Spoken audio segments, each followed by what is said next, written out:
Bonjour, mon nom est Julie Tondreau. Je vais vous montrer comment consulter le calendrier des jours fériés à partir du calculateur judiciaire. Vous verrez qu'il contient les jours fériés au Québec ainsi que les jours fériés au Canada. Avant de fixer une date de présentation ou un interrogatoire, il est utile de consulter le calendrier des jours fériés.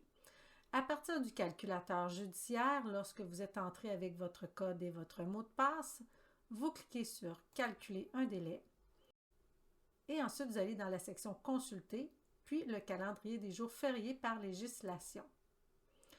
Alors, si vous travaillez au Québec, vous sélectionnez « Québec » et la législation qui s'applique pour les procédures au Québec, c'est le Code de procédure civile qui s'applique.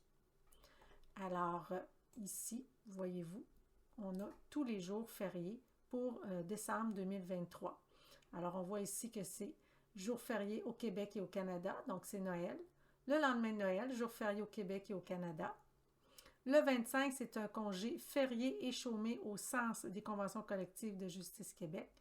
Et le 22, c'est la même chose. Ces deux journées-là, ce sont des journées qui apparaissent au calendrier judiciaire de Justice Québec.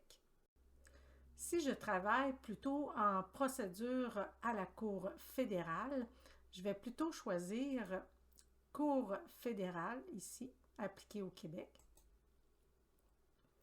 Et puis là, je vais avoir les jours fériés de la Cour fédérale.